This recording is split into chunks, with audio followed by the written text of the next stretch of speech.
गुरु के पैर के पास बैठना छोटा मोटा बात नहीं है श्रोता समाज।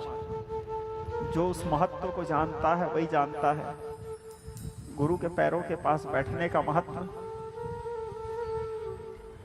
एक छोटा सा कथा बताता हूं आपको, दृष्टांत।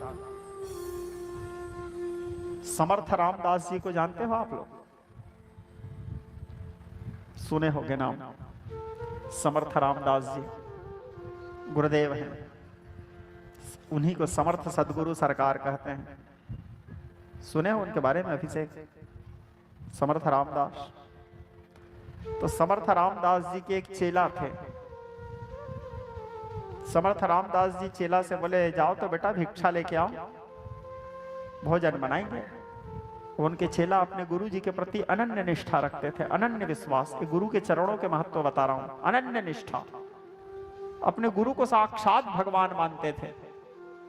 अब वो भिक्षा लेने के लिए गए, हाथ में भिक्षा पात्र लेके, और भिक्षा मांगते हुए आवाज देते थे, समर्थ सदगुरु सरकार की जय, समर्थ गुरु रामदास की जय, समर्थ सदगुरु सरकार की जय। इस प्रकार कहते हुए भिक्षा मांगते थे। सब लोग भिक्षा देते थे। वहां पर एक तांत्रिक था, प्रचंड तांत्रिक। देवता लोग भी घबराते थे, इतना भीषण तांत्रिक था वो। देवता लोग, कहीं वो तांत्रिक का नजर मेरे ऊपर न पड़ जाए। तंत्र मंत्र में महारत थे। भारत वर्ष के सारे तांत्रिक, सारे वैदिक और तंत्र, जो तंत्र क्रिया करने वाले थे, जो वैदिक क्रिया करने वाले थे, सब उनसे घबराते थे। तंत्र में इतना महारत थे। कृत्या सदैव उसके आगे पीछे घूमते रहते थे। उसके द्वार में भी पहुंच गया। वो क्या जाने ये तांत्रिक का घर है। आवाज दी उसके घर के आगे में। भोला सा भक्त था, भोला सा शिष्य था। बोले, समर्थ सदगुरु सरकार की जय, समर्थ गुरु रामदास की जय, भिक्षा चाहिए भैया। बाहर निकला तांत्रिक। बाहर निकल करके कहने लगा, अरे मूर्ख, मेरे द्वार में किसी और को सामर्थवान बताता है, समर्थ सदगुरु बोलता है। कौन है तेरा समर्थ सदगुरु? क्या सामर्थ्य है उसमें? शिष्य कहता है, मेरे गुरु सर्व समर्थ है। बोले, अच्छा, क्या सामर्थ्यता है उसमें? सर्व समर्थ है। तो ठीक है, तू कल सुबह का सूरज नहीं देखेगा। वो तांत्रिक कहता है, तू कल सुबह का सूरज नहीं देखेगा। इस दुनिया में कौन तुझे बचाता है और कौन तेरा गुरु तेरे को बचाता है, मैं देखता हूं। तांत्रिक बोला। और सब जानते थे वो तांत्रिक एक बार जो बोल दिया सो बोल दिया। काल भी उस तांत्रिक के बात को काटने का कोशिश नहीं करता था। काल, वो सामर्थ्यवान था वो। अब वो बेचारा शिष्य घबरा गया, अपने गुरुदेव के पास आया।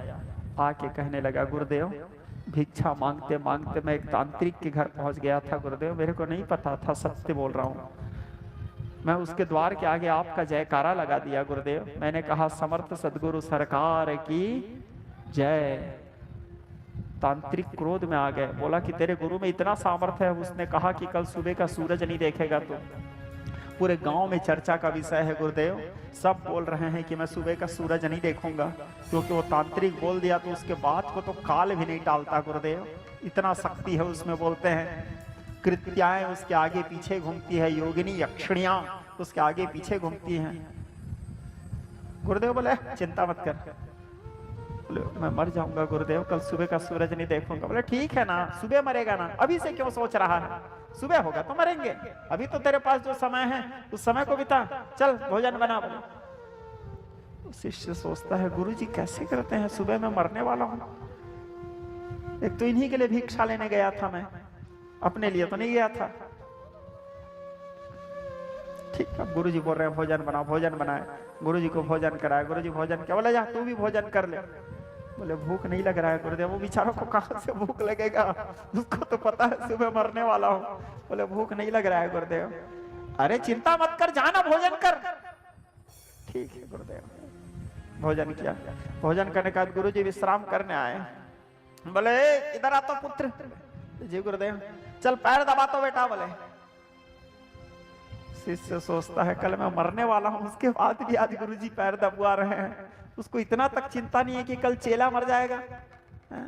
बोल रहे हैं पैर दबा। आखिरी भी पैर दबुआ, मरने से पहले भी सेवा करे सोच रहा है। बोले ठीक है, गुरुदेव बोल रहे हैं तो गुरु आज्ञा परिपालन। पैर दबाने लगे। पैर दबाते समय बोला, बेटा तू मेरे से प्रेम करता है? बोले जी गुरुदेव। तो एक काम कर, जब तक मैं ना बोलूं हो गया बेटा, तब तक पैर मत छोड़ना, दबाते रहना। बोले जी गुरुदेव। बोले याद रखना, जब तक मैं ना बोलूं तब तक पैर मत छोड़ना। जी गुरुदेव। दबाना शुरू किया पैर। रात्रि का प्रहर बीता। काल आया उसको लेने के लिए। जैसे काल आया, देखता है उसका हाथ गुरु चरणों में है, काल वापस चला गया।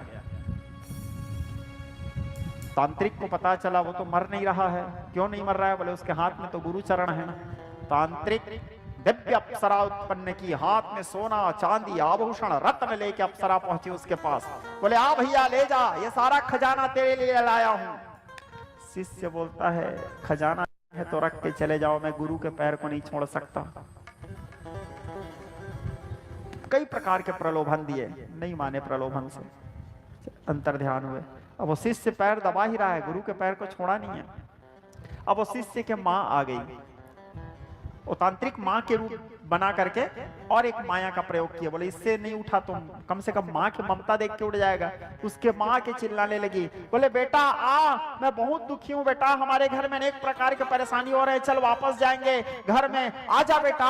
उसके माँ चिल्लाने लगी। उसके माँ को कहती है अभी गुरुजी विश्राम कर रहे हैं माँ, गुरुजी जब सुबह सो के उठेंगे उनका आदेश लेके आऊंगा, अभी मैं गुरुजी की सेवा कर रहा हूं माँ।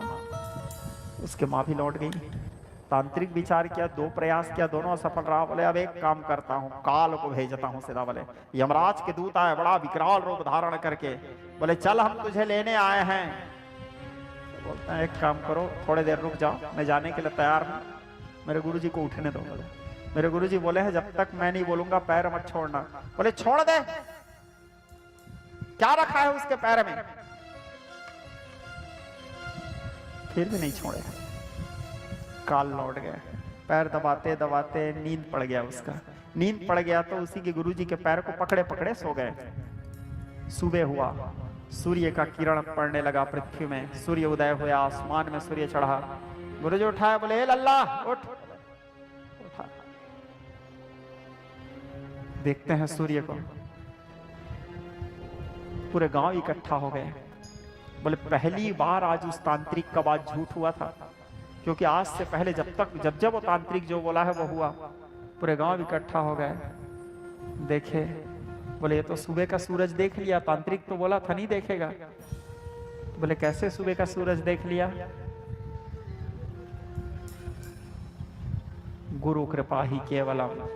जब तक तुम्हारा हाथ गुरु के चरणों में है, या जब तक गुरु का हाथ तुम्हारे सिर में है, काल नहीं आ सकता तुम्हारे पास। काल क्या, महाकाल भी नहीं आ सकता तुम्हारे पास जब तक गुरु आदेश न करे। यह है समर्थ सदगुरु सरकार। कारण गुरु का हाथ सर पर हो, बलाएं आ नहीं सकते। गमों गर्दिश में दुखों की घटाएं छा नहीं सकते। कि आए मौत भी चौखट पे तो दावा मेरा सुन लो। कि आए मौत भी चौखट पे तो दावा मेरा सुन लो। खड़ी रह जाएगी दर पे मगर ले जा नहीं सकते। खड़ी रह जाएगी दर पे मगर ले जा नहीं सकते।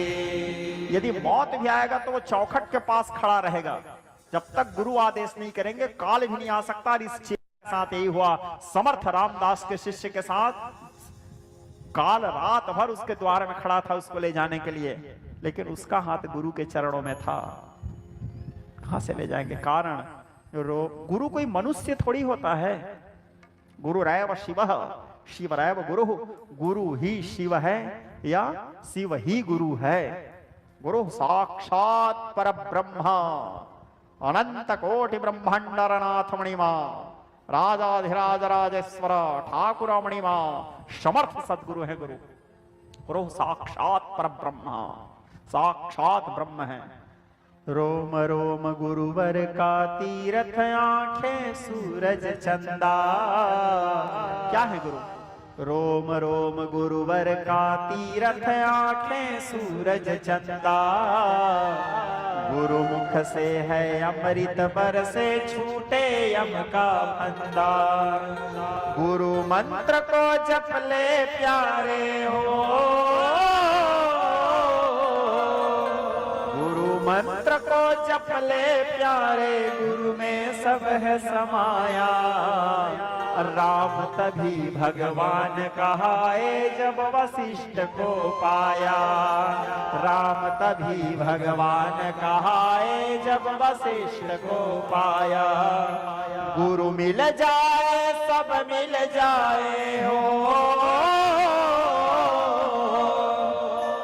गुरु मिल जाए सब मिल जाए, बाकी सब है झूठे। गुरु का प्यार न रूठे, गुरु दरबार न छूटे, गुरु का प्यार न रूठे, गुरु दरबार न छूटे। इसीलिए हमारे शास्त्रों में कहा गया है, गुरु भक्ति गुरु भक्ति गुरु भक्तिर भवे भवे, अन्यथा गतिर्नास्ति गुरुरेव शरणं मम। पुष्पदंत नाम करके गंधर्व ने भी कहा, न गुरोरधिकम तत्व न गुरोरधिकम तपः, तत्व ज्ञानात् परम नास्ति नास्ति तत्व गुरु परम। भगवान सर्वेश्वर सदाशिव भी तंत्र शास्त्र में जगदम्बा से कहे, आकल्प जन्म कोटि नाम यज्ञ व्रतः तपः क्रिया ता सर्व सफला देवी गुरु संतोष मात्रतः। यह समर्थ सदगुरु सरकार, ये गुरु का सामर्थ्य, ये गुरु के चरणों का सामर्थ्य। बोलिए समर्थ सदगुरु सरकार के।